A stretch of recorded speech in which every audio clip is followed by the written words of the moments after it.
Station Venture is host to a number of exotic chemicals provided by Captain Taro. So why has the station recently gone dead silent? The good captain needs someone to help him find out why. Ladies and gentlemen, welcome back to Tiny Blue Games. My name, of course, is Stisa or Chris, and today we're talking about Wildstar. We're back on the Warrior. We're doing a expedition, which is pretty cool. It's actually one of my favorite expeditions. I should start with that. It's called Space Madness. You'll soon see why that's the case. But it's one of the most fun and relatively quick ship hands, or expeditions as they're called now, which is pretty fun. But before I get into that, let's talk about the Warrior. You can see that he's still not level 50. I did not use my boost on him. I remembered to use my boost.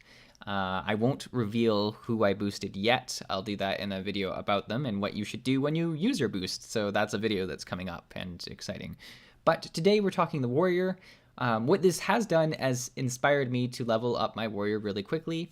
I know I'm like 36 in this video, but I am actually like 40 or something on him now. I've really been cranking it out. I'm pretty impressed with myself. Freaked out with myself. And it's now the weekend, so maybe I'll burst even higher, or maybe I'll slack off. We'll find out. We'll find out what happens. It's a pretty busy weekend for me, actually. But it's a busy weekend. We'll find out. Let's talk about Space Madness. It's pretty damn fun. The main mechanic is the madness of the situation. So you can see that I have a sort of bar that's ticking down on the side there, and that's my oxygen bar. And as that runs out, I go more and more insane. And this happens in different ways. I'll see different hallucinations of rainbows and weird eyeballs on the side of things, but I'll also hallucinate different enemies that'll come and attack me.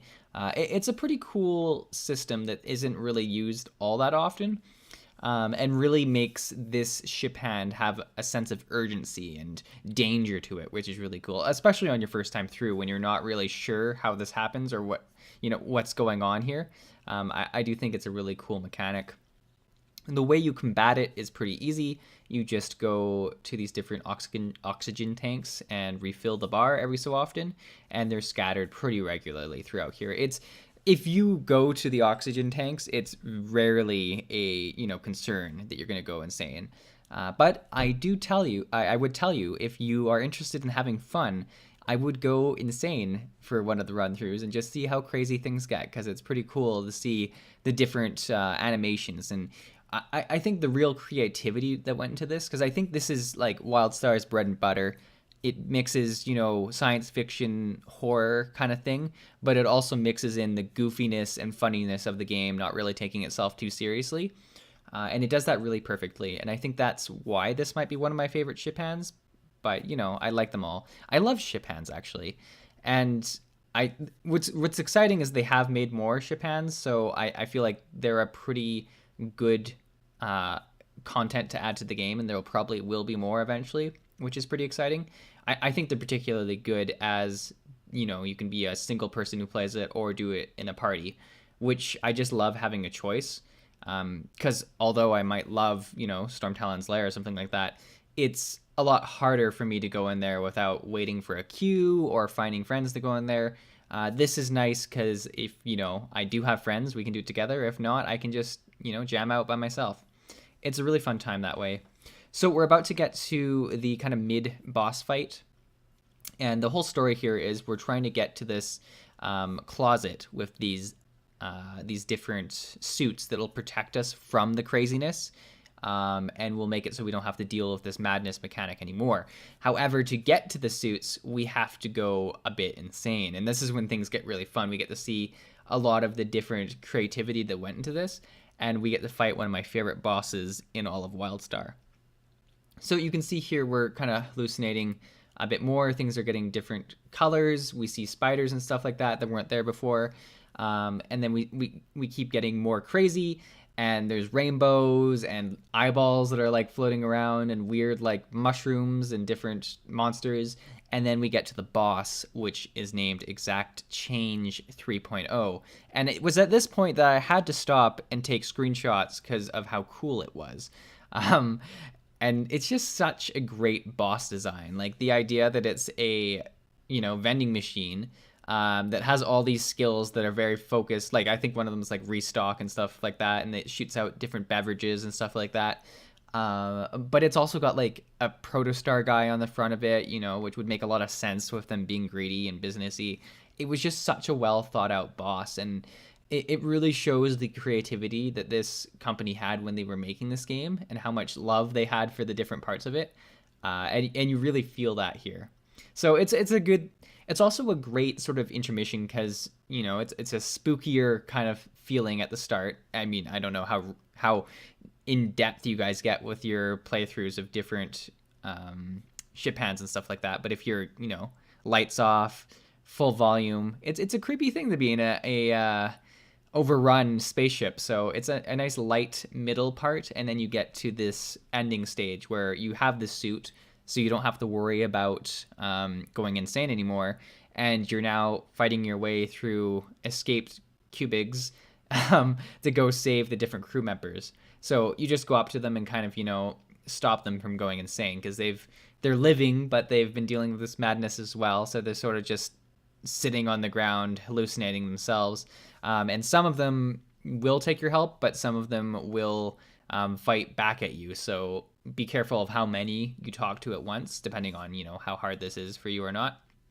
And we also have this like elite Cubig here, which is a hallucination, and he's pretty cool. I like his horns. He's got like the biggest freaking horns you've ever seen in your life, and they're pretty fun. But it's a pretty easy thing. This room is kind of tedious because you just have to go around talking to people and killing things, especially if you've done this before. If not, it's pretty easy. And it's a pretty quick ship hand in general. I mentioned that at the start. This is one of the quicker ones. I think I usually average around like playing casually 10 minutes in this, 10 to 15 minutes easily done, which is pretty much the goal, I think, in terms of timing for these ship hands, because it's a really nice thing to be able to run that quickly. I'm interested to see how different it is in prime levels, like if that gets you up to the 30-minute mark and stuff like that.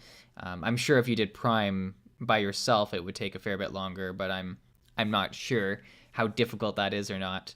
I'm kind of a noob when it comes to level 50 stuff now, because I did all of my 50 stuff way back when, I don't know, like 2 years now. And back then there was a lot of people that I was playing with, so I kind of just heard from them, oh, you should do this, and the attunement process itself was like the longest thing in the world.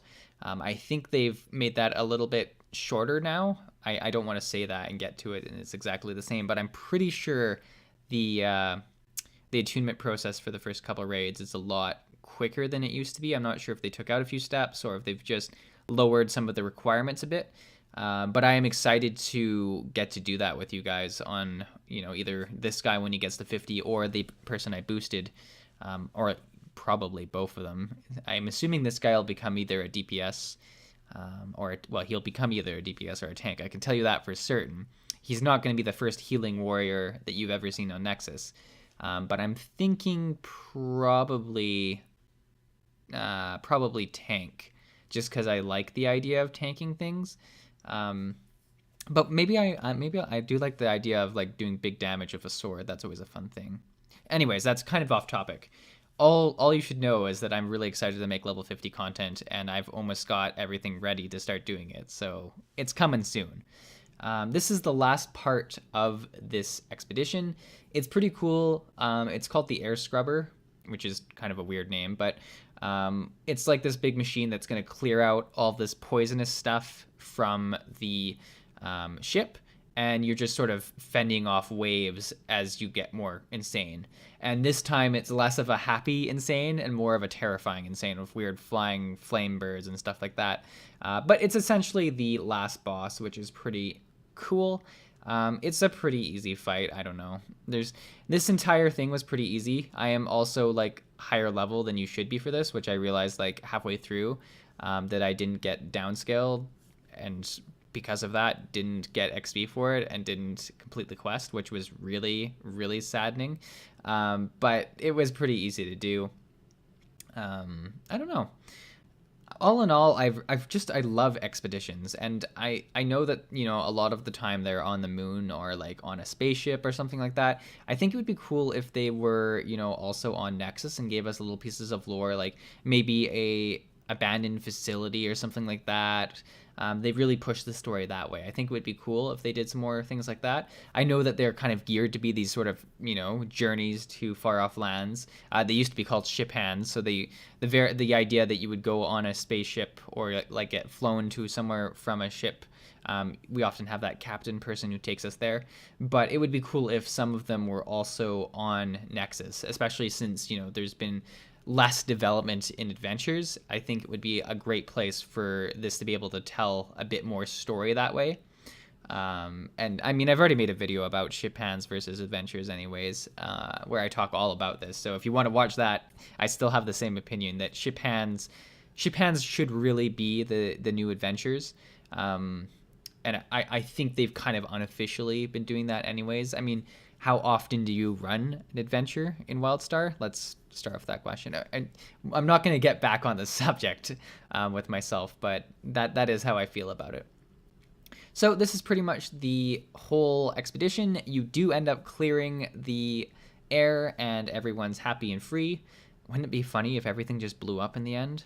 No, but that's all you do. You go touch the button and it takes you back to the front and we're done. So thanks for watching. I hope to see you guys in the next video, which is hopefully going to be about a level 50 and, you know, whoever I boosted, so it'll be exciting. Until then, have a wonderful rest of your day, and I'll see you in the next video.